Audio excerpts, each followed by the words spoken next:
They say don't make deals with the devil. But what happens when the devil shows up on your doorstep in a $5,000 suit looking for a savior? Nathaniel Armitage had the world at his feet and a target on his back. He needed a wife to secure his empire. He had 24 hours, quick cuts, a diamond ring spinning on a dirty table, a loaded gun tucked into a bridal bouquet, eyes locking in a rearview mirror. Josie Vaughn had a mountain of debt and a secret that could burn a city down. When he demanded a marriage, she didn't just sign the paper. She changed the rules. He thought he was buying a wife. She was acquiring a roommate from hell. "Welcome to I Need a Wife by Tomorrow," the Mafia Boss said. I replied, "Then you'll have to live at my place." Let's begin. The heat in the city didn't just sit. It pressed down like a heavy, unseen hand, suffocating the streets in a haze of shimmering asphalt and exhaust fumes. It was a dry, cracking heat that turned the Chicago skyline into a mirage of steel and glass. Inside the climate-controlled vault of the Armitage Holdings Tower, however, the air was crisp, recycled, and smelled faintly of ozone and fear. Josie Vaughn adjusted the strap of her canvas messenger bag, the rough material biting into her shoulder. She didn't belong here. Her sneakers squeaked against the obsidian black marble floors of the lobby, a stark contrast to the rhythmic clack-clack of high heels and polished Oxfords that usually echoed in this cathedral of capitalism. She was here to deliver a restored set of blueprints, her side hustle as an architectural archivist, but the atmosphere felt wrong. The security guard at the front desk hadn't just waved her through. He had looked at her with something akin to pity. The elevator ride to the penthouse floor was silent, save for the hum of machinery that defied gravity. When the doors slid open, Josie wasn't greeted by a receptionist. She was greeted by silence and the silhouette of a man standing by the floor-to-ceiling window, looking out at the baking city below. "You're late," the man said. He didn't turn around. Josie checked her watch. It was a cheap digital thing with a scratched face. "I'm 5 minutes early, actually, and I'm just leaving the package on the desk. Invoice is attached." "Sit down, Miss Vaughn." The command wasn't shouted. It was spoken with the terrifying calm of a man who had never had to repeat himself in his life. Nathaniel Armitage turned. He was striking, in the way a jagged cliff face is striking. Beautiful, but perilous. He wore a charcoal suit that fit him with architectural precision, a crisp white shirt unbuttoned at the collar, and no tie.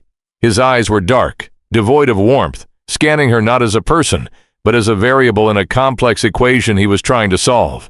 There was a thin, jagged cut along his jawline, fresh enough to be angry, precise enough to be a warning. Josie didn't sit. She tightened her grip on her bag. "I think there's a mistake. I restore documents. I don't do whatever this is." Nathaniel walked toward the massive mahogany desk that dominated the room. He didn't sit either. He leaned against it, crossing his arms. "My legal team has vetted you. No living parents, no siblings. A credit score that hovers in the desperate range due to your late grandmother's medical bills. You live in a rent-controlled walk-up in the Lower West Side that is scheduled for demolition in 6 months. Josie's blood ran cold, contrasting sharply with the sweat prickling the back of her neck. "Stalking is a felony, Mr. Armitage, even for people in your tax bracket." "It's due diligence," he corrected, his voice flat. He picked up a thick manila envelope from the desk and slid it across the polished wood. It stopped exactly at the edge, inches from her hip. "Inside that envelope is a check for $500,000. It clears immediately." Josie looked at the envelope, then back at him. "And who do I have to kill?" "No one," Nathaniel said, pushing off the desk and taking a step toward her. The air pressure in the room seemed to drop. "You have to marry me." Josie blinked. A laugh bubbled up in her throat, hysterical and sharp, but she swallowed it down when she saw the absolute lack of humor in his eyes. "Excuse me?" "My grandfather's trust contains a clause," Nathaniel explained, checking his watch as if he were discussing a train schedule, "to take full control of the Armitage energetic assets, and more importantly, the private security firm attached to them. I must be married by my 32nd birthday. That is tomorrow." "Hire an actress," Josie snapped, taking a step back toward the elevator. "Hire a model. You have money. Buy someone who wants to be bought." "I don't have time for a prenup negotiation, and I don't trust anyone in my social circle not to be planted by my competitors," Nathaniel said, closing the distance. "I need a civilian, someone invisible, someone who needs the money enough to sign an NDA and disappear after a year." "I'm not invisible," Josie said, her voice trembling with a mixture of rage and adrenaline. I'm a person. You are a ghost in the system, Josie. You work cash jobs. You have no social media presence. You are perfect. He gestured to the envelope. $500,000 now. $500,000 when the divorce is finalized in 12 months. 1 year of your life for financial freedom. Josie stared at him. It was an obscene amount of money. It was freedom from the debt collectors calling her at 3 a.m. It was a chance to save her apartment building, maybe. But the cut on his jaw was bleeding through the liquid bandage. And there was something else, a frantic energy beneath his icy exterior. He wasn't just doing this for money. He was cornered. Why me specifically? She asked, her eyes narrowing. There are 1 million desperate women in Chicago. Because, Nathaniel said, his voice dropping an octave. I saw how you handled the forensic restoration of the frantic sketches from the burnt-out Ricci warehouse last month. You didn't ask questions. You didn't leak the contents. You are discreet. He knew about the Ricci job. That wasn't just restoration. That was evidence tampering for the mob, though Josie had feigned ignorance at the time. I need an answer, Miss Vaughn. I have a meeting with the board at 9 a.m. tomorrow. I need a marriage certificate by 8. Josie looked at the glass walls. She looked at the city burning under the sun. She thought about the eviction notice taped to her door this morning. No, she said. Nathaniel blinked, the first crack in his composure. Excuse me? No, Josie repeated, stepping forward. Not on your terms. You're scared. I can smell it. It's not just business. You're in danger and you need this access to protect yourself, which means I'm not just a wife. I'm a shield. Nathaniel's jaw tightened. $1 million, Josie. If I marry you, I become a target too, she reasoned, her mind racing faster than it ever had. And if I'm a target, I need to know I'm safe. I don't trust your penthouse. It's a glass cage. If your enemies know you need to get married, they're watching this place. Nathaniel paused. She was right. He had 3 breach attempts on the security system in the last 12 hours. What are you proposing? He asked slowly. Josie grabbed the envelope, not to take it, but to tap it against his chest. I'll do it. But we don't live here. We don't live in any of your safe houses. If I'm your wife, we do this my way. Which is? You need to disappear until the dust settles, Josie said, a reckless plan forming in her mind. So, you're coming with me. Coming with you where? Josie smiled, a sharp, dangerous expression that matched the heat radiating off the city. I need a husband by tomorrow? Fine, then you'll have to live at my place. Nathaniel stared at her, the absurdity of the suggestion warring with the tactical brilliance of it. No one would look for the King of Chicago in a crumbling walk-up in the West Side. Pack a bag, Mr. Armitage, Josie said, turning back to the elevator. And nothing with a logo on it. You're about to become a very convincing nobody. The transition from the pristine, hermetically sealed atmosphere of the penthouse to Josie's Honda Civic was a sensory assault.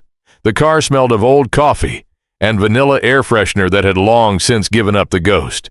The AC was broken, blowing hot, dusty air into Nathaniel's face as they navigated the gridlock. Nathaniel Armitage sat in the passenger seat, his knees pressed against the glove compartment. He had ditched the jacket, rolled up his sleeves, and donned a pair of sunglasses Josie had found under the seat. They were pink aviators. He refused to acknowledge them. You drive like you have a death wish, Nathaniel commented calmly as Josie swerved around a stalled delivery truck cutting off a taxi. I drive like I live in this city, not above it, Josie shot back, checking the rearview mirror for the 4th time. Are we being followed? Not since the on-ramp, Nathaniel said, glancing at the side mirror. My security team is creating a diversion downtown. They think I'm heading to the airstrip. Good. They pulled up to a brick building that looked, it was held together by soot and spite. The fire escape was rusted, and a neon sign for a 24-hour laundromat on the ground floor buzzed with an erratic, seizure-inducing flicker. This is it, Josie announced, killing the engine. The silence that followed was filled by the distant siren of a police cruiser and the thumping bass from a passing car. Nathaniel looked at the building. He didn't sneer, but his brow furrowed in genuine confusion. People lived here on purpose? It's charming, Josie said, grabbing her bag. Grab your duffel and try to look less rich. I'm wearing a t-shirt I bought from a street vendor for $5, Nathaniel said, looking down at the plain white tee that somehow still looked like couture on him. You're walking like you own the pavement. Slouch a little. Look tired. I am tired, Josie. They made it into the lobby without incident. The elevator was out of order, permanently by the looks of the yellow tape, so they climbed 4 flights of stairs. The heat rose with them, settling in the stairwell like a physical weight. Josie unlocked door 4B with a sequence of jiggles and shoves that suggested the lock was more of a suggestion than a barrier. She pushed the door open and gestured for him to enter. The apartment was dense. That was the only word for it. It was a single large room with a kitchenette in the corner and a bathroom behind a sliding door. Every available surface was covered in stacks of paper, rolled up maps, and books. The air smelled of paper dust, lemon cleaning spray, and the distinct metallic tang of the city. In the center of the room, on a wobbly table, sat a glass bowl containing a single, very fat goldfish. "That's Hercules," Josie said, tossing her keys into a ceramic bowl. "Don't tap the glass. He has anxiety." Nathaniel stepped inside, the floorboards groaning under his Italian leather boots. He looked around, his eyes scanning for entry points, sight lines, structural weaknesses. There is one exit. The fire escape is compromised. The walls are paper thin. "It's called open concept living," Josie said, kicking off her sneakers. "And the thin walls are a feature. Mrs. Higgins next door hears everything. If someone kicks that door in, she'll call the cops before they clear the threshold. She's better than any alarm system you have." Nathaniel set his duffel bag down on a stack of National Geographics. He looked out of place, like a panther trapped in a shoebox. "Where do I sleep?" Josie pointed to a futon in the corner, currently covered in laundry. "The couch pulls out, sort of. You have to yank the left side. And you?" "I have the loft bed." She pointed to a wooden platform raised above the kitchenette, accessible by a ladder. "Do not climb the ladder. It cannot support the weight of a mafia ego." Nathaniel looked at her, and for a second a flicker of amusement crossed his face. "You are enjoying this." "I'm surviving this," Josie corrected, moving to the kitchenette to open a window. The noise of the street flooded in. Shouting, traffic, the hum of the city. "If we're going to sell this marriage, you need to know how I live. You need to know that the toaster sticks and the shower handle turns left for hot, not right. You need to know that I drink black coffee because milk spoils too fast in this fridge." Nathaniel walked over to the window, standing just beside it, careful not to silhouette himself. He looked at Josie. She was flushed from the heat, strands of hair sticking to her forehead. She looked messy, real, and vibrant. A stark contrast to the cold mannequins he usually dated. "We need ground rules," he said. "Rule 1, Josie said, holding up a finger. "You pay for the takeout. Rule 2, you don't bring your work home. If I see a gun on my dining table, I'm flushing it." Nathaniel reached into the back of his waistband and pulled out a sleek matte black Glock. He placed it calmly on top of the fridge, well out of reach of the table. "Technically, that is the refrigerator." Josie stared at the gun, then at him. The reality of the situation crashed back in. This wasn't a game. This man was dangerous. "Rule 3, Nathaniel said, his voice softer, darker. "We stay in this room. We don't leave unless it's necessary. My enemies are looking for a fortress. They won't look for a slum. But if they find us..." He stepped closer, invading her personal space, smelling of expensive sandalwood and sweat. "If they find us, you do exactly what I say. No questions. No heroics. Do you understand?" Josie looked up at him. His eyes were intense, searching hers for panic. She refused to give it to him. "I understand," she whispered. "But you should know something, Nathaniel." "What?" "I don't do heroics," she said, backing away toward the bathroom. "I do survival. If they come through that door, I'm going out the window. You're on your own." Nathaniel watched her retreat into the bathroom and slide the door shut. He looked around the cramped, hot apartment. He looked at the fat goldfish staring at him judgmentally. He unbuttoned his shirt, feeling the sweat trickle down his spine. For the first time in 10 years, he didn't know what was going to happen in the next hour. And terrifyingly, he didn't hate it. The morning of the wedding was not heralded by birdsong, but by the rhythmic thumping of Mrs. Higgins tenderizing meat next door at 6 a.m. Nathaniel was awake instantly. In truth, he hadn't really slept. The futon was an instrument of torture designed by sadists, with a metal bar that dug precisely into the middle of his back. He lay still for a moment, listening to the breathing from the loft bed above. Josie was asleep. Deep, exhausted breaths. He sat up, the room sweltering even at this hour. He needed to move. He needed to plan. But as he stood, his foot caught on a pile of architectural magazines, sending them sliding across the floor with a loud shh, whack.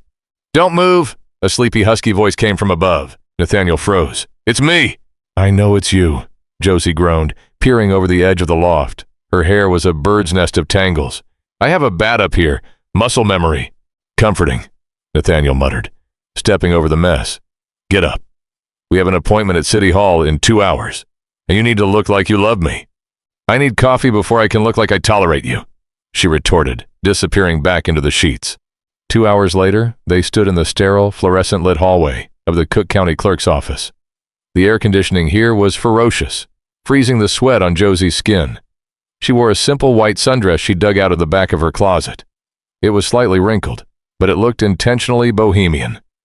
Nathaniel had somehow managed to press his shirt using her hair straightener, a feat of engineering Josie was secretly impressed by. "They were number A45. Hold my hand," Nathaniel murmured as they waited for their number to be called. Josie hesitated, then slipped her hand into his. His palm was warm, rougher than she expected. A callus on his thumb brushed against her knuckle. It was an electric, uncomfortable contact. "You're tense," she whispered. "I'm observant." 2 men by the water fountain. Gray suits, cheap shoes. Josie glanced over. "Cops?" "IRS, maybe. Or private contractors. Don't look at them." He squeezed her hand, harder this time. "Look at me." Josie turned to face him. He was looking at her with an intensity that made her breath hitch. It was an act, she knew that. He was selling the romance to the room. But up close, with the scent of him filling her senses, it was hard to remember the script. "Tell me something real," he said quietly, his thumb tracing the back of her hand. "So we don't look like strangers." "I'm allergic to strawberries," Josie blurted out. "And I hate jazz music. It makes me anxious." A corner of Nathaniel's mouth twitched. "I own a jazz club in the South Loop." "Of course you do." She rolled her eyes. "Tell me something real about you." Nathaniel looked over her shoulder, monitoring the room. "My mother didn't die in a car accident like the papers say. She left. I was 7. I waited on the porch for 3 days. The confession was delivered so flatly, so without emotion, that it took Josie a moment to process it. She squeezed his hand back, a genuine reflex. "I'm sorry." "Don't be. It taught me patience." "Number A45, the clerk bellowed. The ceremony took 4 minutes.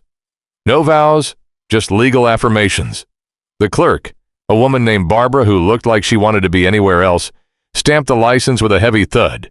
"Congratulations," Barbara droned. "Next!" They walked out into the blinding sunlight. A married couple. Josie looked at the piece of paper in her hand.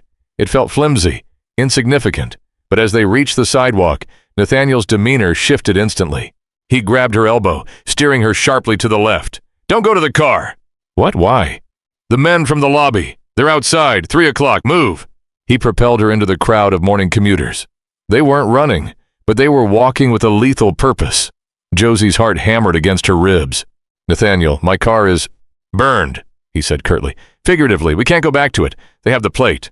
"That's my car," she hissed. "I just paid off the transmission." "I'll buy you a dealership. Keep moving."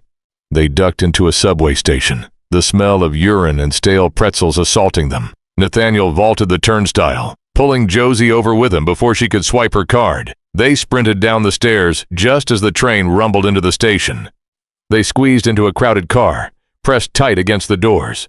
The train lurched forward, plunging them into the darkness of the tunnel. Josie was pressed flat against Nathaniel's chest. She could feel his heart beating. Slow, steady, rhythmic.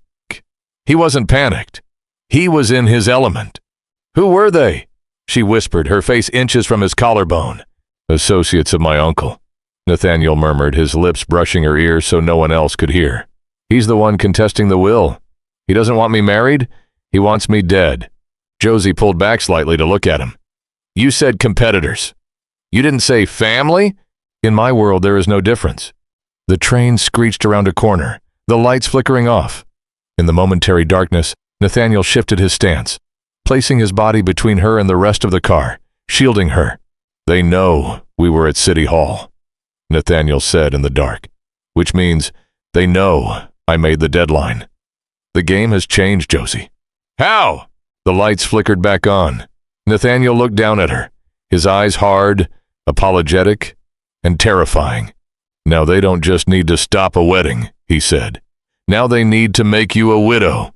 Josie felt the cold dread settle in her stomach, heavier than the heat outside. She looked at the ring on her finger, a simple gold band he had produced from his pocket.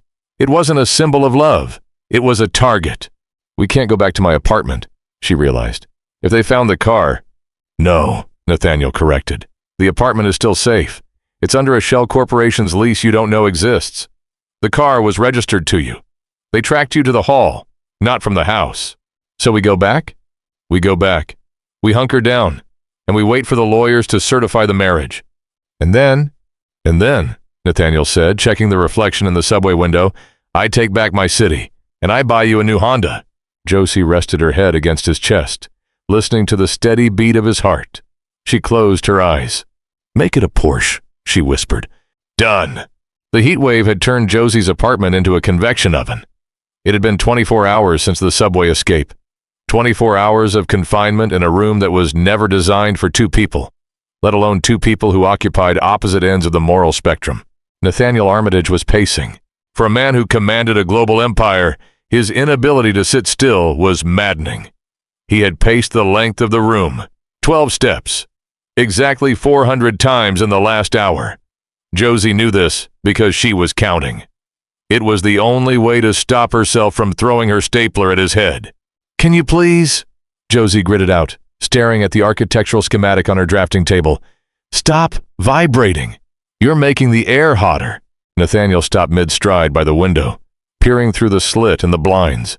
He had stripped down to his suit trousers and a white undershirt, which was currently clinging to his chest.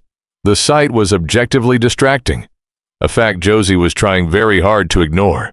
"I am optimizing your security protocols," Nathaniel said, turning to face her. "And your toaster." Josie looked at the kitchenette. Her toaster, a vintage two-slice model she had bought at a flea market, was currently disassembled on the counter. Its internal wiring was spread out like guts. "My toaster was fine," she said. "It was a fire hazard. The heating element was shorting against the chassis. I rerouted the circuit." He picked up a small screwdriver that looked comically small in his hand. "Also, your coffee maker is inefficient. The water distribution is uneven." "It's a drip machine, Nathaniel. It drips. That is its only job." Nathaniel walked over to her desk, invading her workspace. The apartment was so small that his presence felt like a weather system. He leaned over her shoulder, looking at the blueprint she was restoring.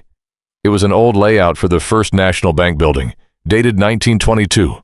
"The load-bearing wall on the third floor is thicker than the others," he observed, pointing a long finger at the blue ink. "It's the vault wall," Josie muttered, trying to focus on the ink restoration. "Obviously." "No, the vault is on the second floor. This," he tapped the paper, "is a blind void. See the spacing between the pilasters? There's 4 feet of unaccounted space." Josie paused. She adjusted her magnifying glass. He was right. The measurements didn't add up. There was a hollow space in the structural wall that wasn't marked as a room.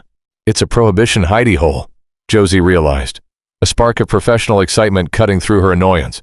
"For liquor, or cash, or bodies," Nathaniel added darkly. "My grandfather used spaces like that." Josie looked up at him. His face was inches from hers. The air between them was thick, heavy with sweat and the unspoken, terrifying intimacy of their situation. "Do you ever stop being a mobster?" she asked softly. "Even for 5 minutes?" "If I stop, we die," he said simply. He didn't pull away. "You think this is a game, Josie? Playing house?" "I think you rewiring my toaster is a coping mechanism because you're not in control," she countered, holding his gaze. "You're the king of Chicago, but in here, you're just the guy sleeping on my lumpy futon, and it terrifies you." Nathaniel's eyes darkened. He reached out, his hand hovering near her face, and for a second, Josie thought he was going to touch her, to brush the hair from her sticky forehead. Her heart hammered a frantic rhythm against her ribs. Knock, knock, knock! The sound was like a gunshot in the small room. Nathaniel moved with a speed that blurred the edges of Josie's vision. In one fluid motion, he had pulled her out of the chair, shoved her behind the refrigerator, and drawn the Glock from the top of the cabinet. He stood by the door, flattened against the wall, his breathing completely silent. Josie crouched behind the fridge, clutching her drafting pen like a shiv. "Josie." "Honey? It's Mrs. Higgins." A muffled elderly voice came through the wood. "I brought you some gazpacho. It's too hot to cook." Nathaniel looked at Josie. He raised an eyebrow. Josie let out a breath she didn't know she was holding. She stood up, smoothing her dress, and motioned for Nathaniel to hide the gun. "Just a second, Mrs. Higgins," Josie called out, her voice cracking slightly. She looked at Nathaniel. "Put a shirt on. You look like trouble." Nathaniel grabbed his dress shirt from the back of the chair and shrugged it on, leaving it unbuttoned. He looked less like trouble and more like a scandal waiting to happen. Josie opened the door. Mrs. Higgins stood there, a tiny woman in a floral housecoat, holding a Tupperware container of cold soup. Her eyes, magnified by thick glasses, immediately darted past Josie to Nathaniel. Her jaw dropped. "Oh my," Mrs. Higgins breathed. "You didn't tell me you had company." "Mrs. Higgins, this is Nathaniel," Josie said, forcing a bright, brittle smile. "My husband." "Husband?" Mrs. Higgins nearly dropped the soup. "Since when?" "Since yesterday," Nathaniel said, stepping into the doorway. He turned on the charm like flipping a switch. His smile was dazzling, disarming, and completely fake. "It was a whirlwind romance, Mrs. Higgins. Josie stole my heart." He took the soup from her hands. "Gazpacho, my favorite. You are too kind." Mrs. Higgins turned a shade of pink that clashed with her housecoat. Well, he's very tall, isn't he, Josie?" "Very," Josie agreed weakly. "I won't keep you, newlyweds and all." Mrs. Higgins winked, a terrifying sight, and shuffled back toward her apartment. "Keep it down, you two." Josie closed the door and locked it, throwing the deadbolt, the chain, and the latch. She slumped against the wood. "She liked me," Nathaniel said, placing the soup on the table. "She thinks we're having a sex marathon." Josie groaned, covering her face with her hands. "I can never leave this apartment again." "Eat the soup," Nathaniel commanded, moving back to the window. "We need the electrolytes." Josie looked at him. He was back in scanning mode, watching the street, but the tension had shifted. The fear was still there, but something else had woven itself into the fabric of their confinement. A strange, reluctant partnership. "Nathaniel," she said, picking up a spoon. "What?" "You missed a spot on the toaster." He looked back at her, and the corner of his mouth twitched, a genuine, almost smile. "Impossible." The call came at 3 a.m. It wasn't Nathaniel's encrypted satellite phone. It wasn't Josie's cell, which had been turned off and buried in a bag of rice to muffle any signal. It was the landline. The dusty, yellowed rotary phone that sat on the floor by the radiator, a relic Josie kept for aesthetic reasons, connected only because it came bundled with her internet package, began to shrill. The sound in the silent, dark apartment was deafening. Nathaniel was off the futon instantly, gun in hand. Josie sat up in the loft bed, her heart lurching into her throat. "Don't answer it," she whispered into the dark. "If I don't, they know we're afraid," Nathaniel hissed. "And if they have this number, they already know we're here." He low-crawled to the phone, keeping below the window line. He picked up the receiver but didn't speak. He just held it to his ear. Josie watched him from above, her knuckles white on the railing. "Hello, Nathaniel." The voice on the other end was smooth, cultured, and dripping with false affection. It was a voice Josie had heard once before, on a news clip about a charity gala. "Uncle Silas," Nathaniel said. His voice was devoid of inflection. "How did you find the number?" "You're a smart boy, Nate, but you have a blind spot for nostalgia. You picked a wife with a history. We just had to dig through it." Silas paused. "A restoration artist?" "Really? A bit on the nose, isn't it? Trying to fix broken things." "What do you want, Silas?" "I want to negotiate. The board meets in 5 hours. If you're not there, the clause is void. I take the chair. I take the company." "I'm married," Nathaniel said. "The clause is satisfied." "Are you?" Silas laughed softly. "A marriage certificate signed by a bribed clerk is one thing, but a consummation? A life together? The board requires proof of a legitimate union, Nate, not a business transaction. You'll have your proof." "I don't think I will, because I don't think you'll make it to the meeting." The line clicked. Then a low electronic hum began to emanate from the receiver. Nathaniel's eyes went wide. "Drop!" He slammed the phone down and tackled the overturned table, flipping it onto its side just as the window shattered. Crash! A canister the size of a soda can smashed through the glass, skittering across the floorboards. It didn't explode. Instead, it began to hiss, spewing thick, white smoke. "Tear gas!" Nathaniel shouted, coughing. "Get down! Get your mask!" "I don't have a gas mask," Josie yelled, scrambling down the ladder, pulling her shirt over her nose. "The bathroom!" Nathaniel grabbed her arm, dragging her towards the sliding door. "Turn on the shower. Cold water. It binds the particulate." They tumbled into the tiny bathroom. Nathaniel slammed the door and shoved a towel into the crack at the bottom. He turned the shower on full blast, the icy spray hitting them both. The air in the main room was already turning opaque. Josie's eyes burned like fire. She coughed, her lungs seizing. "They're flushing us out," Nathaniel said, his face wet, his eyes red-rimmed but focused. "There's a team in the hallway, waiting for us to run out the door." "We can't stay here," Josie wheezed, the water soaking her pajamas. "The gas, it'll fill the room. We have 2 minutes before the concentration becomes toxic." Nathaniel looked at the bathroom window. It was small, frosted glass, opening onto an air shaft. "Can you fit through that?" Josie looked at the window. "Yes, can you?" Nathaniel looked at his broad shoulders. He looked at the tiny window. "No." "Then we're not going that way," Josie said, grabbing his soaking wet lapels. "We go together, or we don't go. That was the deal." "Josie, don't be stupid, go." "Shut up and listen," she yelled over the hiss of the shower. The floor in the closet." "What?" "The architectural anomaly," Josie shouted, her eyes streaming tears from the gas leaking in. "My building was built in the same year as the bank, by the same architect. I checked the plans when I moved in." Nathaniel stared at her, understanding dawning on his face. "A prohibition hidey hole," he whispered. "Between 4B and 3B, Josie gasped. "There's a void space. Access panel is under the linoleum in the pantry." "Do you have a crowbar?" "I have a tire iron under the sink." Nathaniel kissed her. It was hard, fast, and tasted of water and fear. "Get the iron," he ordered. "I'll cover you." The main room was a white hell. The gas was thick as milk, stinging every inch of exposed skin. Nathaniel moved blindly toward the kitchenette, holding his breath, relying on memory. He found the sink. He found the tire iron. Thud, thud. Someone was kicking the front door. The wood splintered. Mrs. Higgins' alarm system had failed. She was likely evacuated or silenced. "Nathaniel!" Josie screamed from the pantry closet. He dove into the closet, dragging the tire iron. Josie was on her knees, clawing at the peeling linoleum. She'd exposed the subfloor. "Here!" She pointed to a seam in the wood that looked slightly different from the rest. Nathaniel jammed the tire iron into the crack.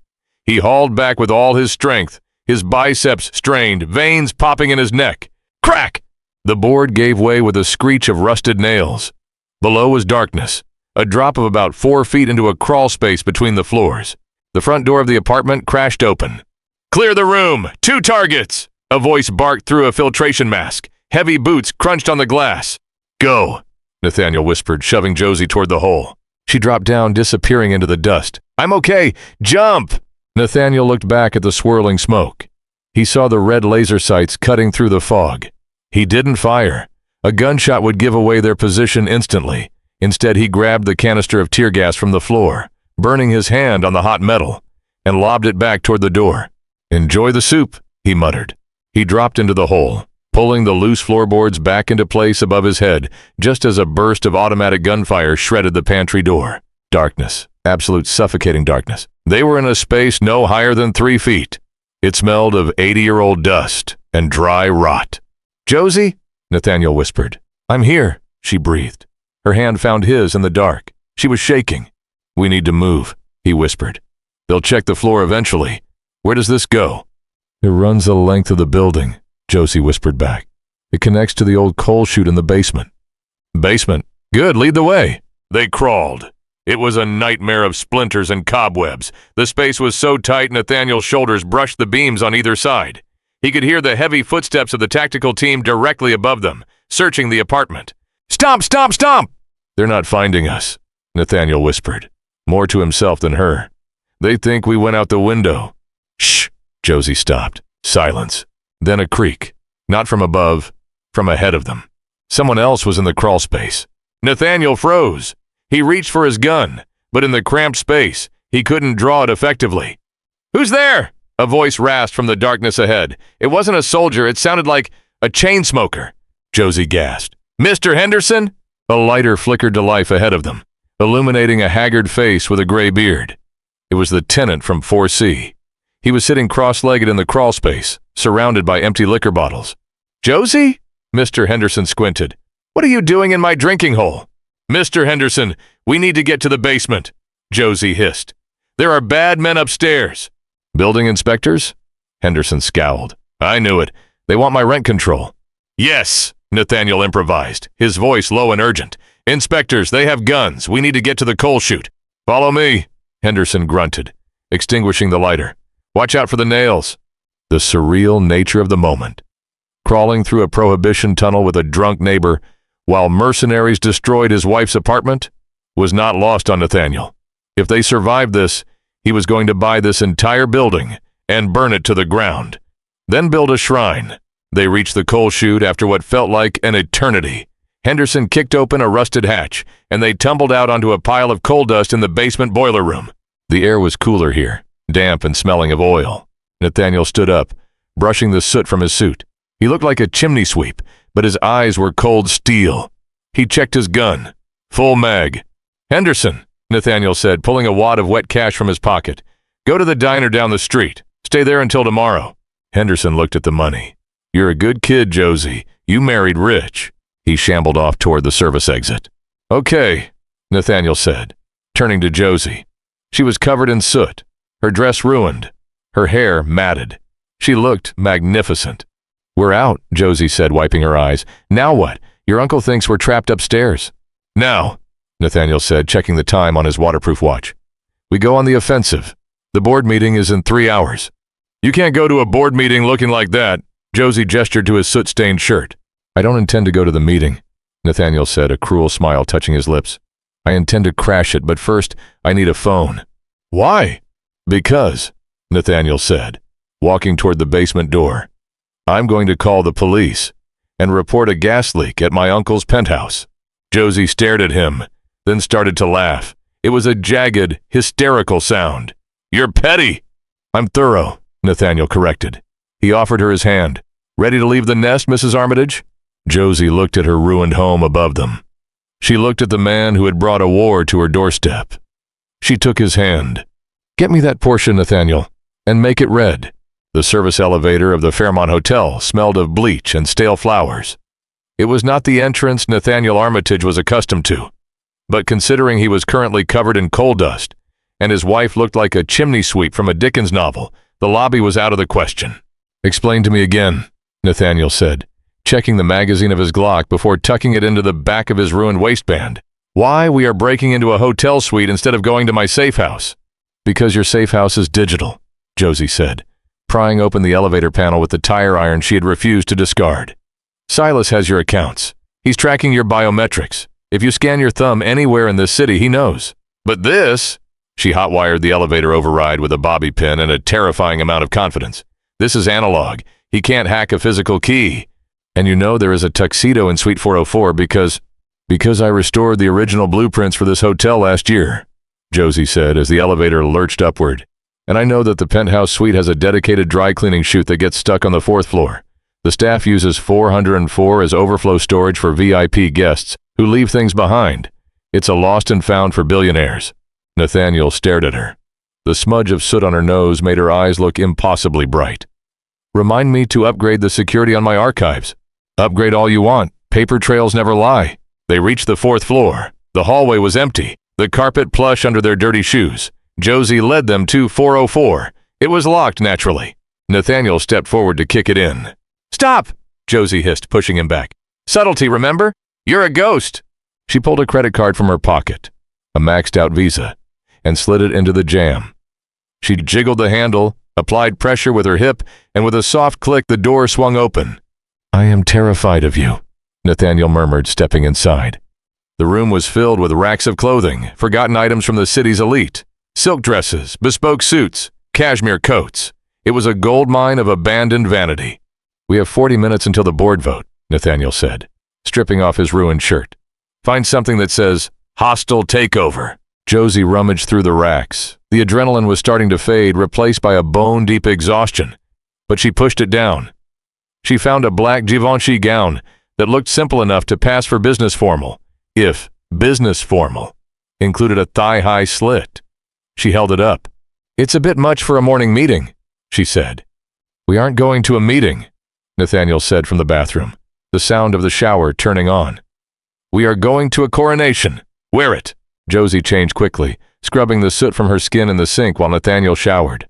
When they emerged, transformed from fugitives to power players, the silence in the room shifted. Nathaniel stood in a navy Brioni suit that fit him perfectly, likely left behind by a visiting diplomat. He looked dangerous, clean, sharp, and lethal. He looked at Josie. The black dress clung to her like a second skin. She had slicked her wet hair back, giving her a severe, high-fashion look. She still held the tire iron. "You clean up well, Mrs. Armitage," he said, his voice dropping. "Don't get used to it," she replied, grabbing a pair of heels that were a half size too big. "The moment this is over, I'm putting on sweatpants." "We need a car," Nathaniel said, moving to the window. "My accounts are frozen. We have no cash." Josie walked over to him. She reached into the bodice of her dress and pulled out the thick, waterproof watch Nathaniel had been wearing. "You have a Patek Philippe," she said, dangling it by the strap. "And there's a valet stand downstairs with a very corruptible attendant." Nathaniel took the watch. He looked at it, then at her. A slow smile spread across his face. The first genuine smile she had seen since they met. It wasn't the shark-like grin of the businessman. It was the smile of a man enjoying the chaos. "I hate that watch," he said. "Let's trade it for something fast." The boardroom of Armitage Holdings was a masterpiece of intimidation. A long table of black obsidian sat in the center of a room surrounded by glass, offering a panoramic view of the heat-choked city. Silas Armitage sat at the head of the table. He was a man who looked like he had been cured in expensive scotch. Leathery, preserved, and rich. Around him sat the 12 members of the board, men and women who controlled the flow of energy and weapons for half the Midwest. "The time is 9:15, Silas announced, his voice smooth. "Nathaniel is a no-show. The terms of the grandfather clause are clear. Failure to present a spouse and assume leadership results in a transfer of power. Maybe he got stuck in traffic," a board member muttered nervously. "He's not in traffic," Silas smiled thinly. "He's indisposed. I move to finalize the transfer of the chairmanship to myself. All in favor?" Hands began to rise. 1, 2, 5. Boom! The double doors of the boardroom didn't open. They exploded inward. Technically, they were kicked open with such force that the magnetic locks shattered, but the effect was explosive. Nathaniel Armitage strode into the room. He didn't look indisposed. He looked like a predator entering a petting zoo. And on his arm was Josie. She walked in step with him, her chin high, the black dress flowing around her legs, the tire iron discreetly left in the hallway, though she kept a steak knife from room service in her clutch. "Sorry we're late," Nathaniel's voice boomed, bouncing off the glass walls. "My wife insisted on a detour. You know how honeymoons are." Silas stood up, his face draining of color. "Nathaniel, you're alive." "Disappointed?" Nathaniel pulled out a chair for Josie at the opposite end of the table. She sat, crossing her legs, looking every bit the queen of the underworld. Nathaniel stood behind her, a hand resting possessively on her shoulder. "This is irregular," Silas stammered, recovering his composure. "You are here, yes, but the clause requires a legitimate marriage, not a paid escort." Josie didn't flinch. She picked up a crystal pitcher of water and poured herself a glass, the sound of the liquid the only noise in the room. "I suggest you choose your next words carefully, Silas," Josie said. Her voice wasn't the frantic whisper of the apartment. It was the cool, measured tone of a woman who knew where the bodies were buried because she had studied the blueprints of the graves. "I am Josephine Armitage, and I am currently the only reason the SEC isn't kicking down your door." Silas scoffed. "And why is that, my dear?" "Because," Josie said, reaching into her clutch. She didn't pull out a weapon. She pulled out a folded, charred piece of paper. It was a photocopy of the restoration she had done on the Ricci warehouse sketches. "Nathaniel hired me for my discretion. You should have hired me for my silence." She slid the paper down the obsidian table. It spun perfectly, stopping right in front of Silas. "That," Josie continued, locking eyes with the old man, "is the structural schematic for the warehouse that burned down last month.